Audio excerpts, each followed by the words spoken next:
in the last 10 years, since the time you came to India last time, I think the growth has been in terms of the incremental spends from 1 trillion rupees to about 11 trillion rupees, which is roughly about 130, $140 billion. So we've seen an exponential jump in India's infra spends.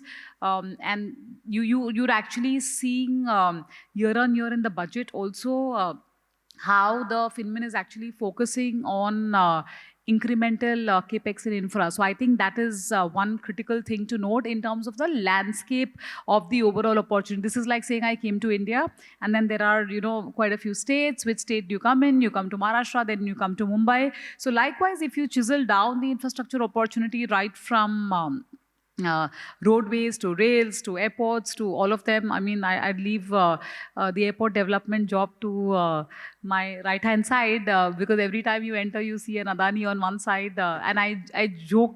By the way, since we are in BKC, when you enter BKC, the left-hand side of the infra is with Adani and the right-hand side of the infra is with Ambani. And then we are right like the somebody mentioned Dubai as DIFC, so we are right like the palm leaf, right at the center. That's where we are. So I think given that size of the opportunity to chisel down into what kind of sectors the private sector wants to invest, whether it's banks, whether it's NBFCs or funds like ours, I think the opportunities are absolutely significant.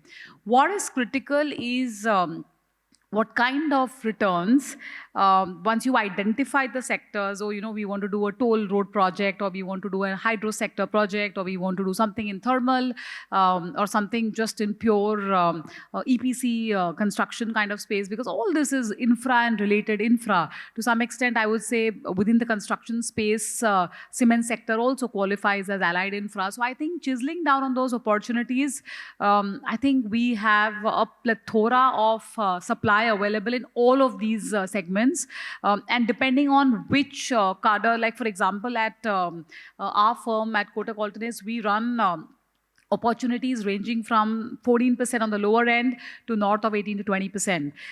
Do we have infrastructure related investments in each of these segments across the yield curve? The answer is yes.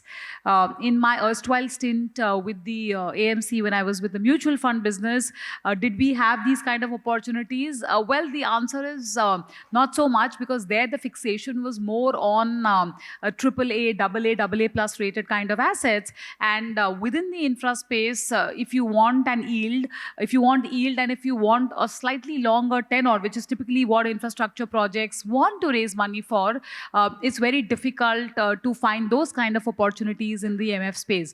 But whether it's banks who are lending, or NBFCs, or alternates, which is coming to be as a very, very credible source of funding for this sector, because the durability of money is very high, right? So I think the opportunities are very high. Even as we speak, out of maybe 10 opportunities that we are evaluating, at least 4, if not more, are actually in the infrastructure segment. So I think opportunities are pretty high.